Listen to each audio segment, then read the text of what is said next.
আমরা ভোট একটা পবিত্র জিনিস, আমি আমার শাসক নির্বাচন করব, এই বোধগম্য আমার মধ্যে থাকতে হবে। আমরা টাকার কাছে বিক্রি হয়ে যাই, চেনা অজানা লোক হঠাৎ করে আমাদের ঘরে চাপিয়ে দেওয়া হয়, তাকে আমরা ভোট দিই মনের ইচ্ছার বিরুদ্ধে। অনেক সময় আমরা এখন আমরা একটা সুযোগ পাইছি এই ছাত্রদের জন্য, তাদের আমরা স্যালুট। আমরা আমাদের শাসক নির্বাচন করার একটা সংস্কার করব, আজকের আলোচনা তার জন্যই। সত্যিকার অর্থে আমাদের সেনাবাহিনী, পুলিশ বাহিনী একদিনের জন্য এত ব্যাপক দায়িত্ব গ্রহণ করতে পারে না, সম্ভব হয় না। তাই নির্বাচনটা হওয়া উচিত মিনিমাম 3 সপ্তাহে, যাতে সুষ্ঠু নির্বাচন হয়, নিরাপত্তা নিশ্চিত থাকে, জনগণ কেন্দ্রে যাবে, নিজের ভোট নিজে দিবে, যাকে খুশি তাকে দিবে। আতঙ্ক থাকে ভোট দিতে পারবো কিনা, আবার ভোট একান্ত দিতে গেলে আমার ভোট পাবো কিনা, না অন্য কেউ দিয়ে গেছে, এটাও হয়। আর আমাদের ফ্যাসিস্ট সরকার গত 3টা সময় যা করছে, লজ্জা। আজকে দেখেন তার এই অনৈতিক ভোটাধিকার চর্চা, আজকে সেই র্যাব নাই, সেই ডিজিএফআই নাই, সেই পুলিশও নাই। তা আতঙ্ক কিসে, তার আসে না কেন? ওই আতঙ্কের মধ্যে থাকার পরও তো দেখেছি আমি জামাত ইসলামের লোক ফুস করে বের হয়ে গেছে, জিন্দাবাদ, বিএনপি বের হয়ে গেছে, মিছিল করছে। তারা তো করতে পারতেছে না, ওটাই ছিল তাদের শক্তি। জোর করে ক্ষমতা নিলে, ক্ষমতা দীর্ঘায়িত করলে কেউ দীর্ঘস্থায়ী থাকতে পারে না। যে অনাচার অত্যাচার করছেন, আগামী নির্বাচন করার আগে আপনাকে বিচার হইতে হবে। আপনার নির্দিষ্ট সংবিধানের মধ্যে লেখা থাকতে হবে আপনি ফ্যাসিস্ট ছিলেন। এটা যখন আপনি আপনার নির্দিষ্ট সংবিধানের মধ্যে লিখবেন, তারপরে আপনার বিবেচনা করা হবে। আপনি সকল প্রতিষ্ঠা ধ্বংস করছেন। কোনো ব্যক্তি বা কোনো দল এই আওয়ামী লীগের সাপোর্ট করবে, আমরা চাই না তাদের সমর্থন, তাদেরকে আমরা ঘৃণা করি।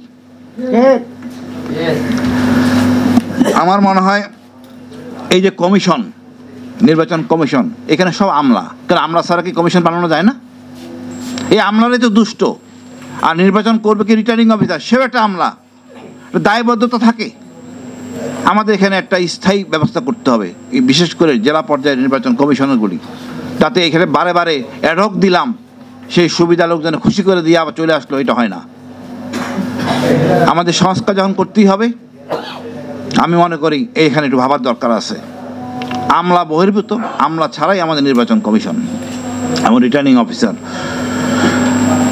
আমাদের সকল জাতিসত্তা, সাঁওতাল বলেন, চাক বলেন, মুরং বলেন, প্রত্যেকের একটা প্রতিনিধি থাকতে হবে। তার অন্তত সংসদ সদস্য না, প্রতিনিধি হিসাবে আসবে, তার জাতিসত্তার কথা বলবে। একইভাবে আমি মনে করি আমাদের সশস্ত্র বাহিনীর 3 বাহিনীর 3 জন প্রতিনিধি থাকবে।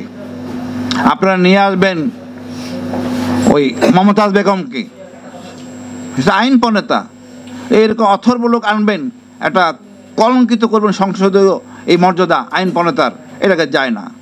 আমাদের 2টা কাজ করতে হবে। এই নির্বাচনে যারা দাঁড়াবেন তাদের সিলেকশনটা, তাদের প্রথমত শিখতে হবে আদর্শলিপি, সদা সত্য কথা বলবো। এই একটা জিনিস জাতির জন্য দরকার, সদা সত্য কথা বলবো। তারপর হলো গিয়ে আপনাকে এই যে গাড়ি, ডিউটি ফ্রি গাড়ি, মান্না ভাই কিছু মনে করেন না, ডিউটি ফ্রি গাড়ি, জমি এবং এই আপনার যে উন্নয়নের সহযোগী, এখান থেকে বাদ দিতে হবে। এইটা ছাড়া আপনারা দেখেন, এটা যদি চলে যায় এমপি হওয়ার লোক পাবেন না। আপনার কেন পোস্টার লাগবে? আমি যদি ঢাকা শহরে থেকে, মিরপুর ডিস্ট্রিক্ট থেকে যদি আমি আমার নোয়াখালী এলাকা বা লাকসাম এলাকা নির্বাচন করি, আমি তো ওইখানে কাজ করবো না। তো ওই এলাকার লোককে আমি সিলেকশন করবো না। আমি তো চাই উন্নয়ন, জনপ্রতিনিধি। সব জনপ্রতিনিধি ঢাকার থাকে, সে ব্যক্তি হওয়ার আগে টিকিট দিয়ে, টাকা দিয়ে সে টিকিট কেনে, আর তারপর যার পাশে সংসদীয় এলাকা পুরোটা বিক্রি করে দেয়। তো টাকা দিয়ে কিনছে সে। আমাদের এই সংস্কার থেকে বা এই কালচার থেকে বেরিয়ে আসতে হবে। ব্যবসা করতেছেন করেন, যারা এলাকায় কাজ করে, এলাকা সৎ ছিল, সবাই তারা চিনে, তার পোস্টার লাগবে না, তার খরচ হবে না, সবাই তারা জানে উপজেলা এলাকার। তো এই লোকটা দাঁড়ালে আমাদের মঙ্গল, আমরা তাকে সুযোগ করে দিই। আমি মনে করি ভাই, এই সুবিধাগুলি কর্তন করলে আমরা যোগ্য লোক পাবো। আর আমাদের সংস্কারগুলি করতে হবে দীর্ঘমেয়াদীর জন্য। এবং আমি মনে করি নির্বাচন একটা পবিত্র দায়িত্ব, এই দায়িত্বটা আমাদের সবার পালন করা উচিত। আর দেখেন আমরা সবাই চাকরি করার জন্য ঢাকায় থাকি, একদিন নির্বাচন হলে আমরা একদিনের জন্য তো ছুটি নিব না যে 3-4 দিন বাড়িতে থাকবো, উৎসব করব, 3-4 দিন বেড়ানো হলো। তো 3 দিনের নির্বাচন হলে অন্তত এটা গ্রহণযোগ্য, বাট একদিন এটা কোনোভাবে কাম্য না। আর দণ্ডটা কঠোর হইতে হবে, যারা উচ্ছৃঙ্খলতা করবে এবং যারা কমিশন দায়িত্ব পালন অনিয়া দেখাবে, ব্যর্থ হবে, কঠিন দণ্ডের মধ্যে আনতে হবে। আমি মনে করি আমরা নিজেদের নতুন সূর্য দেখতে পাবো, নতুন দেশ পাবো, ইনশাল্লাহ বিজয় হবে। তবে আমার মনে হয় এই মুহূর্তে দরকার এই নির্বাচন কমিশন কি কাজ করলো, স্থানীয় নির্বাচন, স্থানীয় সরকার নির্বাচন করুক, দেখা যাক এদের যোগ্যতা প্রুফ হয়েছে কিনা। যদি প্রুফ হয় ইনশাল্লাহ আমরা এগিয়ে যাব। ধন্যবাদ। আসসালামু আলাইকুম।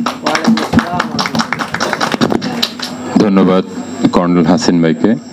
সুধীমণ্ডলী, আমরা অনুষ্ঠানের প্রায় শেষ পর্যায়ে এসে উপনীত হয়েছি। আপনারা জানেন যে আজকের মুক্ত আলোচনা সভায় যে আমাদের মাঝে